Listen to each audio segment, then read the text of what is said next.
পৃথিবীতে যত বিপর্যয়, যত অশান্তি সৃষ্টি হয়, সব মানুষের হাতের কামাই করে নেওয়া। এগুলি সব মানুষ নিজেরা এগুলি ডেকে আনে।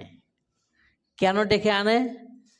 যাতে ওই লোকটা যে এইরকম অশ্লীল কাজে লিপ্ত হচ্ছে, লিপ্ত হতে হতেই এক পর্যায়ে সে কি হচ্ছে, আল্লাহকে ভুলে যাচ্ছে। সে নিজেকে মনে করতেছে যে আমি পাওয়ারফুল, আমার উপরে আর কেউ নাই, এই রকম মনে করতেছে। আল্লাহ তখন বিপদ পাঠান সতর্ক করবার জন্য। আর এই যখন বিপদটা আসে, যখন একটা বিপদ আসে, মুসিবত আসে, তখন কি শুধু যার উপরেই যে শুধুমাত্র অশ্লীল কাজ করে বেড়াচ্ছে, অপকর্ম করে, তারই উপরে আসে শুধু? না, ভালো মন্দ সবার উপরে আসে। বুঝতে পারছেন? ভালো মন্দ সবার উপরে। যখন ঘূর্ণিঝড় আসে, যখন ঘূর্ণিঝড় আসে, এই এলাকায় আসলো, সব মানুষ কি খারাপ নাকি? ভালো মানুষ আছে। তো ঘূর্ণিঝড়ের মধ্যে ভালো মানুষেরও বাড়ি ঘরের ছাদ টিন উল্টে যায়, উড়ে নিয়ে যায়, আবার খারাপ মানুষেরটাও নিয়ে যায়। তা আল্লাহর মুসিবত যখন আসে তখন সবার উপরেই আসে। মানুষের কাছে, মানুষের জন্য, মানুষের অপকর্মের জন্য আপনার অন্যান্য সৃষ্টি জীবগুলি কষ্ট পায়। বুঝতে পারছেন? গাছ কি আল্লাহর ক্ষতি করে? পাখি কি আল্লাহর ক্ষতি করে? পিঁপড়া কি আল্লাহর ক্ষতি করে? জীবজন্তু হলে কি আল্লাহর ক্ষতি করে? কিন্তু এদের উপর বিপদ আসে কে? ওই যে মানুষের অপকর্মের কারণে। সব লূত আলাইহিস সালামের সম্প্রদায়কে যখন আল্লাহ পাক ধ্বংস করলেন, লূত আলাইহিস সালামের সম্প্রদায়ের মধ্যে কুকুর, বিড়াল, গাছপালা, পশু পাখি এগুলি ছিল না? ছিল। তারা তো ওই অপকর্ম করে নাই। অপকর্ম করছে কারা? লূতের সম্প্রদায়ের লোকেরা, অবিশ্বাসীরা, আল্লাহর নফরমানীরা। এই যখন আল্লাহ এদেরকে শাস্তি দিলেন, হাদিস শরীফের মধ্যে এসেছে, যখন লূতের ভূখণ্ডকে উপরে আকাশ পর্যন্ত উঠিয়ে নেওয়া হলো, তখন আপনার চতুষ্পদ প্রাণীগুলি চিৎকার করতেছিল, পাখিগুলি চিৎকার করতেছিল, এরপরে আপনার এগুলি সব পশু পাখি চিৎকার করতেছিল। কিসের? এই মানুষের অপকর্মের কারণে। আল্লাহ সকলকে দিয়েই ধ্বংস করলেন। আপনার হাদিস শরীফের মধ্যে এসেছে, জাইনাব বিনতে জাহাজকে জিজ্ঞেস করা হলো যে ভালো মানুষের সাথে খারাপ মানুষটা হচ্ছে শাস্তিপ্রাপ্ত হয় কেন? ও তো ভালো ছিল, তাহলে এটা তার উপর কেন আসলো? কারণটা কি? এর প্রশ্ন আপনাদের হতে পারে না? পারে। জবাব হলো, রাসূল সাল্লাল্লাহু আলাইহি ওয়াসাল্লাম তিনি জবাব দিলেন, যারা নফরমানি করে তাদের শাস্তি স্বরূপ এটা দেওয়া হয়েছে, আর যারা ভালো মানুষ এর মধ্যে অন্তর্ভুক্ত হয়ে গেছে তাদের জন্য পরীক্ষা স্বরূপ। তারা ধৈর্য ধারণ করে কি না, আল্লাহ এই পরীক্ষা করেন।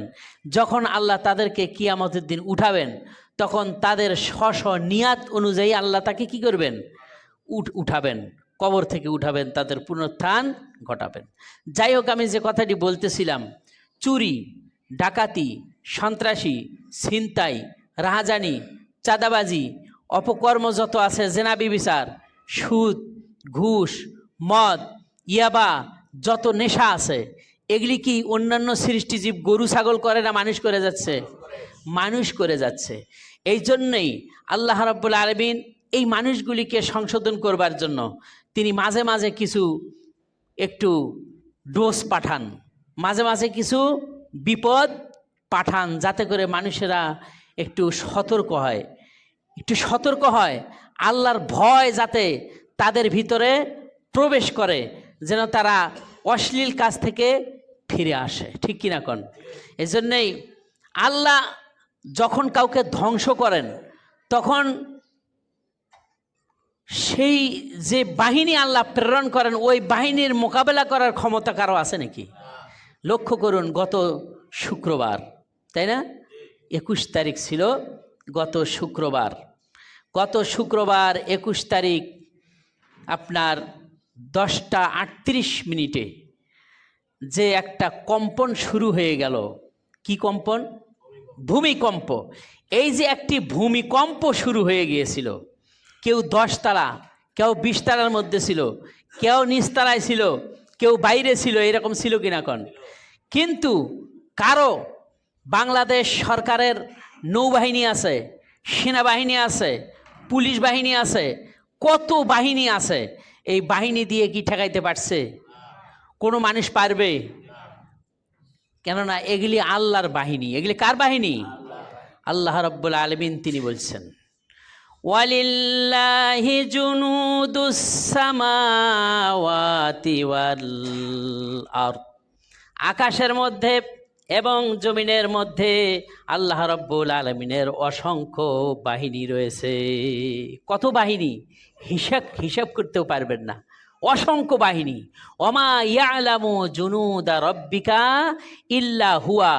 তোমার প্রভুর যত বাহিনী আছে, এই বাহিনীগুলি কতগুলি, এগুলি তোমার প্রভু ছাড়া আর পৃথিবীর কেউ জানে না। বুঝতে পারছেন? সম্প্রদায় ছিল আপনার ফেরাউনের সম্প্রদায় যখন আল্লাহর নফরমানি করা শুরু করলো, তখন সর্বপ্রথম তাদেরকে সতর্ক করবার জন্য আল্লাহ বাহিনী দিলেন। ফারসালনা আলাইহি তুফান, আমি তাদেরকে তুফান দিলাম। তুফান যখন আসলো তখন মুসার কাছে বলতে লাগলো, মুসা আলাইহিস সালাম আপনি আল্লাহকে বলুন তুফান যেন আল্লাহ থামায় দেয়, সব শেষ হয়ে যাচ্ছে আমাদের। তখন আমরা ঈমান আনবো, এই করব সেই করব, আমরা খারাপ কাজ করব না। দোয়া করলেন, তুফান বন্ধ হয়ে গেল। দেখি তুফান যখন বন্ধ হয়ে গেছে, ওই পূর্বের মতো আবার নফরমানি শুরু করছে। যখন ভূমিকম্প হলো তখন কে কোথায় আছে সব বাড়ি থেকে বের হয়ে গেছে, আল্লাহ ও আল্লাহ তুমি বাঁচাও। এইভাবে আল্লাহ আল্লাহ ডাক শুরু হয়ে গেছে। যখন চলে গেছে 2-1 ঘন্টা পরে সব স্বাভাবিক। যে চুরি করে ও চুরির মধ্যে গেছে, যে আপনার নফরমানি করে আল্লাহর অবাধ্যতামূলক কাজ করে সে ওগুলির মধ্যে লিপ্ত হয়ে গেছে। যখনই গেছে তখন সব স্বাভাবিক, আগের কাজকর্মের তারা লিপ্ত হয়ে গেছে। খেয়াল করছেন জিনিসগুলি? এরপরে ফেরাউনের সম্প্রদায়ের তুফান বন্ধ হয়ে গেল। আবার আল্লাহ কি করলেন? ওরা যখন নফরমানি শুরু করলো, আল্লাহ তখন আবার পাঠাইলেন আর এক জাতি, সেটা হলো আযফাদা, ব্যাং। ব্যাং আল্লাহ পাঠাইছেন শাস্তি দেওয়ার জন্য। কাপড় পরবে, কাপড়ের মধ্যে ব্যাং। খাইতে যাবে, খাবারের মধ্যে ব্যাং। পাক করতে যাবে, হান্ডি পাতিলের মধ্যে ব্যাং লাভ দিতেছে। এরপরে ঘুমাইতে যাবে, বিছানাপথের মধ্যে ব্যাং। ব্যাঙে কিলবিল করতেছে। ব্যাং কত আর লাফায়, তার থেকে বেশি লাফাইছে হলো ফেরাউনের সম্প্রদায়। বুঝতে পারছেন? এর থেকে বেশি লাফাইছে। ব্যাঙের লাফানি আর অত্যাচারে অতিষ্ঠ হয়ে আবার মুসা আলাইহিস সালামের কাছে গেছে। যাওয়ার কাছে বলল যে আপনি তাড়াতাড়ি এটা বন্ধ করেন, আমরা এবার দৃঢ় বিশ্বাস, আমরা এটা ওয়াদা করতেছি আর নফরমানি করবো না, ঈমান আনবই। ঠিক আছে, হ্যাঁ ঠিক আছে। তখন মুসা আলাইহিস সালাম আল্লাহর কাছে দোয়া করলেন, বিপদ বন্ধ হয়ে গেল। তারপরে আবার কিছুদিন যাওয়ার পরে ওই আবার নফরমানিতে লিপ্ত। তখন আল্লাহ রাব্বুল আলামিন পাঠাইলেন এবার রক্ত আর দাম। রক্ত, পানি পান করবে, পানি রক্তে পরিণত হয়ে গেছে। খাবার খাবে, খাবার সব রক্তে পরিণত হয়ে গেছে। জামা কাপড় পরবে, সব রক্তে ভেজা, রক্তে পরিণত হয়ে গেছে। শুইতে যাবে, মানে যেখানে যা করতে যায় সবখানেই খালি রক্ত আর রক্ত। অতিষ্ঠ হয়ে গেল। আবার মুসার কাছে এসে বলল, আপনি এটা শাস্তি বন্ধ করে আল্লাহর কাছে বলুন। আল্লাহর কাছে দোয়া করলেন, আবার শাস্তি বন্ধ হয়ে গেল। দেখি তারপরে ঈমান আনে না, আবার আগের মতো নফরমানি করতে করতে এমন পরিস্থিতি হয়ে গেল। এবার আল্লাহ পাঠাইলেন উকুন। দেখছেন তো, যার মাথায় উকুন হয় সে বোঝে যে উকুনের চুলকানি আর কামড়ানি কেমন শুরু হয়ে যায়। এমনও দেখছি মাথার উকুন মারার জন্য আপনার ফিনিশ ওষুধ সেখানে দিয়ে তারপর ওষুধের রিয়াকশনে উকুনগুলি পড়তে থাকে। এই যে উকুন, সেই সময় হায় রে উকুন, খাবারের সময় উকুন, গোসল করবে উকুন, মাথার মধ্যে উকুনের কামড়ে অস্থির হয়ে গেছে। এইভাবে করে আল্লাহ রাব্বুল আলামিন তাদেরকে এইভাবে করে সতর্ক করছেন, তারপরেও সতর্ক হয় নাই। শেষ পর্যন্ত আল্লাহ রাব্বুল আলামিন ফিরাউনের সম্প্রদায়কে চুবায়া শেষ করে দিলেন। এরপরে ভেনিশ করে দিলেন। তাদের স্থলে আল্লাহ রাব্বুল আলামিন মুসা আলাইহিস সালাম এবং তার সম্প্রদায়কে তিনি কি করলেন? স্থলাভিষিক্ত করলেন ওদের স্থানে। জাহারাল ফাসাদু ফিল বাররি ওয়াল বাহার, জলে এবং স্থলে যত বিপর্যয়, যত অশান্তি সৃষ্টি হয়, সব তোমাদের হাতের কামাই করে নেওয়া। আর এই বিপদগুলি আর এই অশ্লীল কাজ যখন করতে থাকে আল্লাহর পক্ষ থেকে তখন একটার পর একটা বিপদ আসতেই থাকে। কখনো ঘূর্ণিঝড়, কখনো টর্নেডো, কখনো ভূমিকম্প, এইভাবে করে একটার পর একটা আসতেই থাকে। লিউজি কাহম, কেন আসে? তোমাদেরকে শাস্তির স্বাদ মজা একটু চাকানোর জন্য। বাদাল্লাজি আমিলু, তোমরা যে আমলগুলি করো, যে কর্মগুলি করো, এই কর্মগুলিকে সংশোধন করবার জন্য। লাআল্লাহুম ইয়ারজিউন, যাতে করে ওই কর্মগুলি, অশ্লীল কাজগুলি বাদ দিয়া আমি আল্লাহ অভিমুখী হও, ভালো কাজের দিকে যাতে তোমরা ধাবিত হও, আমি এই জন্যই এইগুলি পাঠায় থাকি। লক্ষ্য করুন, আমি বলতে চাই যে ভূমিকম্প হলো 10 তলা পর্যন্ত, একটা বিল্ডিং আর একটা বিল্ডিংয়ের সাথে দোলনার মতো দোল খেয়ে একটার সাথে আর একটা ঘর্ষণ লেগে কতগুলি ভেঙ্গেও গেছে। শুধুমাত্র এর মাত্রা কতটুকু ছিল? 5.7, হ্যাঁ, 5.7 মাত্রার ভূমিকম্প এইটা ছিল। এই 5.7 মাত্রার ভূমিকম্পে আমি লক্ষ্য করেছি এক বিল্ডিং আর এক বিল্ডিংয়ের সাথে দোলাদুলি খেলেছে, ধাক্কা খেলেছে। আর কোনো বিল্ডিংয়ের আপনার বারান্দা ধসে পড়ে গেছে, বেলকুনি ধসে পড়ে গেছে। রাস্তার উপরে যে ব্রিজ রয়েছে, ওভার ব্রিজের রেলিং ভেঙে নিচে পড়ে গেছে। যে দিক দিয়ে ভূমিকম্প গেছে মাটি নিচের দিকে দেবে গেছে, এক সাইডে মাটি উঁচু, আবার আর এক সাইডে নিচে দেবে গেছে। ট্রাক সেই গাথার মধ্যে পড়ে গেছে। যায় নাই, দেখে নাই এরকম ভূমিকম্পের অবস্থাটা কেমন ছিল। লোক এই সময় আল্লাহ ডাক ছাড়া আর তাদের কোনো ডাক ছিল না। আল্লাহ তুমি বাঁচাও, আল্লাহ তুমি বাঁচাও। আমরা লক্ষ্য করেছি যখন ওই সময় কোনো মানুষ ঘুমন্ত অবস্থায় ছিল, ভূমিকম্পের টের পেয়ে নিজেকে বাঁচানোর জন্য শুধু এই যে একটা দৌড় দিয়েছে, ঘুম থেকে উঠে মশারি ছিঁড়ে বিড়ে আর এক দিকে চলে গেছে। নিজের সন্তানকে ভুলে গেছে। শুধুমাত্র 5.7 মাত্রার ভূমিকম্পে এই অবস্থা হয়েছে। আমি বলেছিলাম শুক্রবার আসলে অন্যান্য সৃষ্টিজীব মানুষ এবং জিন বাদ দিয়ে তারা খুবই ভীতবহুল অবস্থায় থাকে, আমি লক্ষ্য করেছি ভূমিকম্প গত শুক্রবারে এসেছিল, ঠিক কিনা? কারণ না জানি আল্লাহ যদি কিয়ামত করে দিত, আটকাবার কিছু ছিল? আমি লক্ষ্য করেছি, মিডিয়ার মাধ্যমে আমি দেখেছি পানির মধ্যে যে কম্পন হয়েছে, পানির মাছগুলি আল্লাহর সৃষ্টিজীব তারাও ভীত প্রকম্পিত হয়ে সেখান থেকে উপরের ফালাফালি করে আর তারা উপরের দিকে উঠতেছিল। এ কথা কি ঠিক না মিথ্যা? ঠিক। আজকে মানুষ তারপরেও হুঁশ হয় না, তারপরেও জ্ঞান ফিরে আসে না, তারপরেও মানুষ নফরমানিতে লিপ্ত আছে, তারপরেও মানুষ নেশাদ্রব্যের মধ্যে লিপ্ত আছে, তারপরেও মানুষ গান বাজনার মধ্যে লিপ্ত আছে, তারপরেও মানুষ ধোঁকাবাজির মধ্যে লিপ্ত আছে, তারপরেও মানুষ ইয়াবা, ফেন্সিডিল, মদ, গাঞ্জা এগুলি নিয়ে ব্যস্ত আছে। এগুলির লেনদেন, ক্রয় বিক্রয় তারপরেও চলতেছে, যা ইসলাম একেবারে হারাম করে দিয়েছেন, ঠিক কিনা? এখন সুতরাং দুনিয়ার ভূমিকম্পে এই যে 5.7 মাত্রার ভূমিকম্পে যদি এই দশা হয়, তাহলে যেটা কিয়ামতের ভূমিকম্প হবে সেটা তখন কি অবস্থা হবে আরো লক্ষ্য করছেন? আমি তো মনে করছিলাম এই ঝাঁকুনিটা, আমার মনে হচ্ছিল সেই ঝাঁকুনি আম গাছের আম পাড়তে গিয়ে যে ঝাঁকি দেওয়া হচ্ছে, আমার মনে হয় ওই অনুভূতি হচ্ছিল যেমন ওই রকম ঝাঁকুনি দেওয়া ঠিক শুরু হয়ে গেছে। যদি তার থেকে যদি প্রবল ঝাঁকুনি যদি হতো, তাহলে পৃথিবীতে যা আছে সব মিশে যেত, ঠিক কিনা? এখন এই জন্য রব্বুল আলামিন তিনি বলছেন, ওই দিনটি আসার আগে তোমরা সতর্ক হয়ে যাও, তোমরা আল্লাহ রব্বুল আলামিনকে ভয় করো।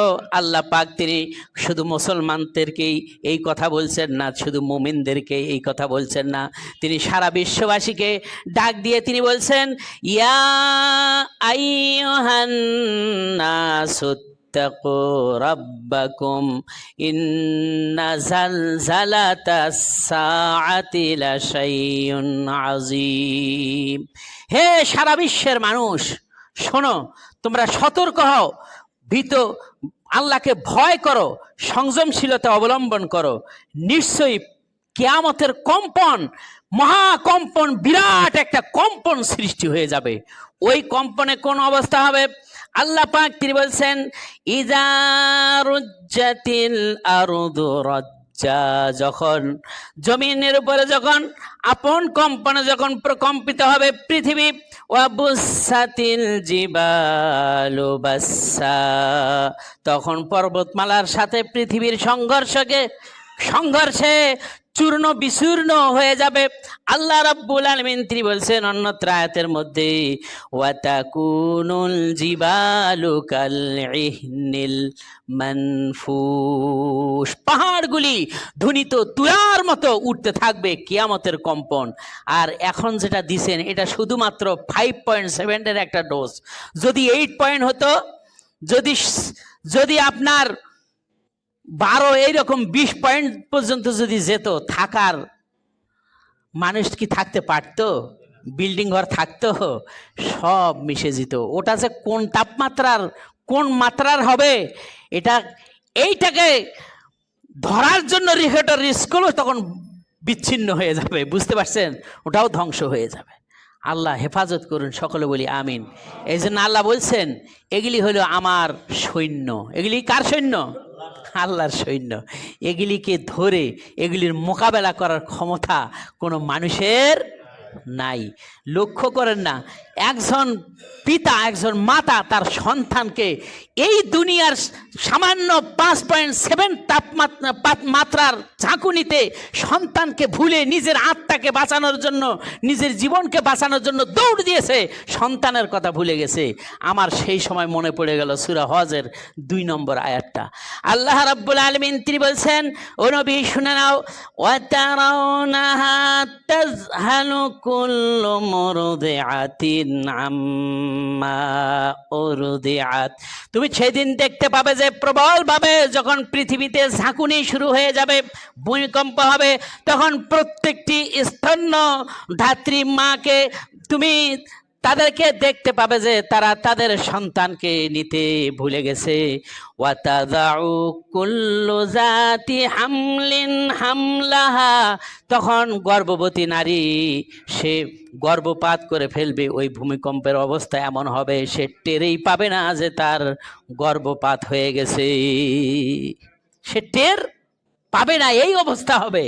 আল্লাহ রাব্বুল আলামিন তিনি বলবেন, কিয়ামতের ঝাঁকুনি যখন শুরু হবে তখন মানুষেরা মাতালের মতো অবস্থায় থাকবে। মাতাল বোঝেন তো, নেশা খাইলে তারপরে মাথার ব্রেনের বিকৃতি ঘটে যায়। মদখোর যদি মদ পান করে আর মাতালগ্রস্ত অবস্থায় বেহুশ হয়ে চিত হয়ে যদি রাস্তার পাশে শুয়ে থাকে, মুখের মধ্যে কুত্তা প্রস্রাব করে দিয়ে গেলেও সে টের পায় না যে মুখের মধ্যে কিসের পানি আসলো, ঠিক কিনা? মাতাল হলে যা হয়। আল্লাহ রাব্বুল আলামিন তিনি বলছেন, ওয়াতারান নাসা সুকারা, নবী আপনি কিয়ামতের কম্পনটা এমন হবে, আপনি যদি দেখতে পাতেন তখন মানুষ মাতালগ্রস্ত অবস্থায় থাকবে। আল্লাহ বলছেন, ওয়ামা হুম সুকারা, কিন্তু মাতাল নয়, ওয়ালাকিন্না আযাবাল্লাহি শাদীদ, আল্লাহর শাস্তি খুবই কঠিন। এটা কঠিন শাস্তি। এখন যেটা আসতেছে এটা কি? ছোট কম্পন। ওই বড় কম্পন আল্লাহ দিচ্ছেন না, ওটা তো কিয়ামত হয়ে যাবে। ওটা যদি এই ছোট কম্পন দিয়ে আল্লাহ কি করছেন? মানুষদেরকে সতর্ক করছেন যে ভাই আর এক ভাইকে জমির ব্যাপারে ঠকাও, যে বাবা আর এক সন্তানকে ঠকাও জমির ব্যাপারে, সাবধান হয়ে যাও। যারা যাকাত দাও না, গরিবকে ঠকাও, সাবধান হয়ে যাও। যারা অন্যায় অশ্লীল কাজ করে বেড়াচ্ছ, সাবধান হয়ে যাও। এই মাত্র সামান্য ডোজ দিয়েছি, যদি বড় ডোজ দেই বাঁচার কোনো উপায় থাকবে না। আল্লাহ রাব্বুল আলামিন তিনি বলছেন, ওয়ালা নুযিকান্নাহুম মিনাল আযাবিল আদনা দুনাল আযাবিল আকবারি লাআল্লাহুম ইয়ারজিউন। বড় বড় আযাবগুলি দেওয়ার আগে আমি ছোট আযাব দিয়ে থাকি। কেন? প্রশ্ন হতে পারে, কেন বড় আযাব আসে না, আল্লাহ ছোট আযাব দেন কেন? আল্লাহ বলছেন লাআল্লাহুম ইয়ারজিউন, যাতে করে তোমরা সাবধান হও, যাতে করে তোমরা ওই অশ্লীল কাজ থেকে ফিরে আসো। আরেকজনকে ঠকাইছো, ওটা বন্ধ করো। যাকে ঠকাইছো তার কাছে মাপ চাও। মাপে কম দিছো, বন্ধ করো। যাকে কম দিছো তার কাছে মাপ চাও। সম্পদের ব্যাপারে গড়িমাসি করেছো, বাবা ঠকায়া গেছে, ভাইরা ঠকাইতেছে, এখনো বন্ধ করো। যাদের যেটা পাওনা সময় আছে এটা তোমরা বুঝিয়ে দিয়ে দাও, ঠিক কিনা কন? এই জন্য আল্লাহ বলছেন লাআল্লাহুম ইয়ারজিউন, যাতে তোমরা ফিরে আসো। বেপর্দা নারীরা, আগে বেপর্দায় চলছো, এখন পর্দা করে চলো। যে কোনো মুহূর্তে চলন্ত অবস্থায় ইয়াকসিফুল আরদ, ভূমিকে ধ্বংস করে দিতে পারেন, ঠিক কিনা কন? তখন কেউ তোমাদেরকে রক্ষা করতে পারবে না, দুনিয়ার কোনো বাহিনী তোমার সাহায্যে আসবে না আল্লাহর সাহায্য ছাড়া, ঠিক কিনা কন? রাসূল সাল্লাল্লাহু আলাইহি ওয়াসাল্লামের উপর আল্লাহ পাক আয়াতগুলি নাজির করে তিনি তার বান্দাকে কি করছেন? সাবধান করে দিচ্ছেন। এরপর আসুন, আল্লাহ রাব্বুল আলামিনের রাসূল সাল্লাল্লাহু আলাইহি ওয়াসাল্লাম তিনি বলছেন কেন এই ভূমিকম্প এগুলি আসে। একটু খেয়াল করেন, দুটো হাদিস বলে আমি ইনশাআল্লাহ শেষ করব। ক্বালা রাসূলুল্লাহ সাল্লাল্লাহু আলাইহি ওয়াসাল্লাম, রাসূল সাল্লাল্লাহু আলাইহি ওয়াসাল্লাম বলছেন লা তাশরাবান্না নাসু মিন উম্মতি, আমার উম্মত। রাসূল সাল্লাল্লাহু আলাইহি ওয়াসাল্লাম বলছেন আমার উম্মত। আমরা কার উম্মত? ইহুদিরা রাসূলের উম্মত না, খ্রিস্টানরা, হিন্দুরা, বৌদ্ধরা, মাজুসি যারা আছে এরা রাসূলের উম্মত নয়। আমরা কি রাসূলের উম্মত? রাসূল বলছেন লা ইয়াশরাবান্নান নাসু মিন উম্মতি, আমার উম্মতেরা যখন পান করবে, যখন পান করবে, কি পান করবে? আল খামার, মদ পান করবে। মদ বিভিন্ন রকমের আছে, বিভিন্ন রকমের নেশা আছে। এখন বোতলজাত পাওয়া যায়, স্প্রিট, টাইগার, যারা খায় এগুলি বোঝে। আরও কিছু নাম থাকতে পারে, আমি কিন্তু জানি না, বুঝতে পারছেন? এই নাম দিয়া এগুলি কিন্তু সব কি, ওইটা যখন খোলে, আমার সামনে একজনে স্প্রিট খুলছে, প্রস্রাবের কি আর গন্ধ, তার থেকে বেশি গন্ধ, নাউজুবিল্লাহ আস্তাগফিরুল্লাহ, এগুলি ঢক ঢক করে পান করতেছে, বুঝতে পারছেন? আল্লাহ রাসূল সাল্লাল্লাহু আলাইহি ওয়াসাল্লাম বলছেন ওয়ুসাম্মুনাহা বিগাইরি ইসমিহা, ওই মদের নামটা অন্য নাম দিয়ে এখন চালায়া নিতেছে, অন্য নাম দিয়া চালায়। মদ কইলে তো মানুষ বুঝবো এটা মদ, এটা এই, এটা সেই, কিন্তু ওটার নাম এখন পরিবর্তন করছে, বুঝতে পারছেন? ইংরেজি নাম দেয় কোল্ড ড্রিঙ্ক, বুঝতে পারছেন? আগে খাইতো আকিস বিড়ি, এখন খায় হলিউড, নাম দিছে না এরকম। আকিস নাম তো এটাই পুরাতন, এখন হলিউড খাইতে খাইতে এখন পাইলট। আমি কি ভুল বলতেছি? এগুলি তারা নাম দিচ্ছে। তামাক থেকে শুরু করে মদ বলতে যা আছে বিভিন্ন নাম দিয়ে বলছে। কথা কার? রাসূল সাল্লাল্লাহু আলাইহি ওয়াসাল্লাম বলছেন ওয়ুসাম্মুনাহা বিগাইরি ইসমিহা, তারা ওই নামটাকে বিভিন্ন রকমের নাম দিয়া চালায় নিব। দেখ, এ ঘোষণা তিনি দিয়েছেন। বলতেছিলাম ভূমিকম্প কেন আসে, তার মধ্যে একটি কারণ হলো মদ নেশায় যখন তারা মত্ত থাকে। আল্লাহ রাসূল সাল্লাল্লাহু আলাইহি ওয়াসাল্লাম বলছেন যখন কোনো নেতা আসে তাদের মিটিংয়ের মধ্যে যখন আসে তখন তাদেরকে কি করে? ইউআযিফুনা আলা রুউসিহিম, মদ দিয়ে গান বাজনা দিয়ে স্বাগতম জানায়, আসেন। মদ দিয়ে গান বাজনা দিয়া স্বাগতম জানায়, আসেন। ওয়াল মুগাইয়িনাতি ওয়া ইয়াখসিফুল্লাহু বিহিমুল আরদ, আর আল্লাহ রাব্বুল আলামিন এই জন্যই কি করেন? ভূমিকে কম্পন সৃষ্টি করে দেন, ভূমির মধ্যে ভূমিকম্পন সৃষ্টি হয়ে যায়, এক সময় ভূমি ধসে যায়। আল্লাহ রাসূল সাল্লাল্লাহু আলাইহি ওয়াসাল্লাম তিনি এই কথা বললেন। আর একটা ওয়া ইয়াজআলু মিনহুমুল কিরাদাতা ওয়াল খানাজির, আর এদেরকে আল্লাহ রাব্বুল আলামিন বানর আর শূকরে পরিণত করবেন। নাউজুবিল্লাহ মিন জালিক। এই দুটি শাস্তি আসার আগে শাস্তি একটা আসছে ভূমিকম্প। একের পর এক 10-21 তারিখ শুক্রবারেও হলো, আবার 22 তারিখেও সকালবেলা হয়েছে, আবার সন্ধ্যাবেলাও হয়েছে। আমরা শুনেছি চীনে জাপানে ভূমিকম্পের স্থল ওগুলি, ওখান থেকে উৎপত্তি হয়। এখন শুনতেছি বাংলাদেশের এই আপনার এই নরসিংদীতে এখানেই উৎপত্তি, আবার বাড্ডাতে উৎপত্তি। আপনার আমার বাড়ির নিচে যে উৎপত্তি হবে না এটা বলতে পারবো? সাবধান হয়ে যান আল্লাহর বান্দারা, সাবধান হয়ে যান। আল্লাহ রাসূল সাল্লাল্লাহু আলাইহি ওয়াসাল্লাম তিনি বলছেন খাসফুন কাজফুন ও মাসখুন, তিনটি শাস্তি আসবে। কয়টি? খাসফুন ভূমিধস ভূমিকম্প, 2 নম্বর কাজফুন বিজাতিদের পক্ষ থেকে মুসলমানের উপরে নির্যাতন চাপিয়ে দেওয়া হবে, ও মাসখুন এবং তাদের চেহারার আকৃতি বিকৃতি ঘটে যাবে। এই 3টি শাস্তি আসবে 3টি কারণে। কয়টি কারণে? আল্লাহ রাসূল সাল্লাল্লাহু আলাইহি ওয়াসাল্লাম বলছেন জালিকা শারিবুল খামার, যখন মানুষেরা মদ নিয়ে যখন ব্যস্ত থাকবে, এটাকে হালাল মনে করবে, নিত্য প্রয়োজন হিসেবে তারা মনে করবে। ওয়াত্তাখাজুল কাইনাত, এবং তারা বাদ্যযন্ত্র নিয়ে ব্যতিব্যস্ত থাকবে। আজকে নামাজ পড়তেছেন, গান বাজতেছে, আজকে বিবাহ শাদীর অনুষ্ঠান হচ্ছে, গান বাজতেছে, হলুদের অনুষ্ঠান করে বেদাত, এগুলিতে গান বাজে, বিয়ে শাদী হালাল, সেখানে গান বাজনা নিয়ে গেছে, অথচ আমরা সতর্ক হচ্ছি না। আল্লাহ রাসূল সাল্লাল্লাহু আলাইহি ওয়াসাল্লাম বললেন এই 2টি কারণ। আরেকটি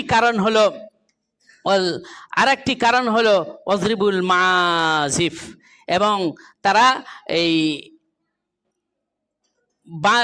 আপনার গান বাজনা বাদ্যযন্ত্র নিয়ে ব্যস্ত থাকবে, আর জেনা ব্যভিচার নিয়ে ব্যস্ত থাকবে।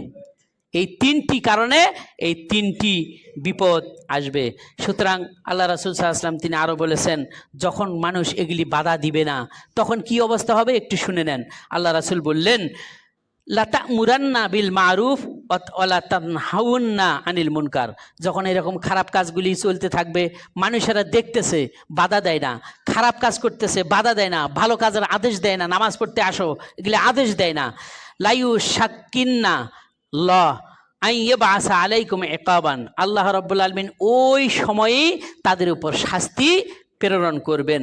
সুম্মা তাদউনা ফালা ইস্তাজাবা লাহু, ওই কম ওই জাতি এগুলি করা অবস্থায় যতই আল্লাহ তাআলার কাছে হাত তুলে দোয়া করুক, যত দোয়াই করুক, সিজদায় পড়ে গিয়ে দোয়া করুক, হাত তুলে দোয়া করুক, যত দোয়াই করুক, ফালা ইস্তাজাবা লাকুম, আল্লাহ তাদের দোয়া কবুল করবেন না। কে বলছেন? আপনি যতই পরহেজগারিতা দেখান, ওখানে গান চলছে, ওখানে গান, ওখানে মদ, এখানে মদ, আপনার আমার নাতি পুতি সন্তান সন্ততি সব ব্যতিব্যস্ত, ইয়াবা নিয়ে ট্যাবলেট নিয়ে, আপনি বাধা দিচ্ছেন না।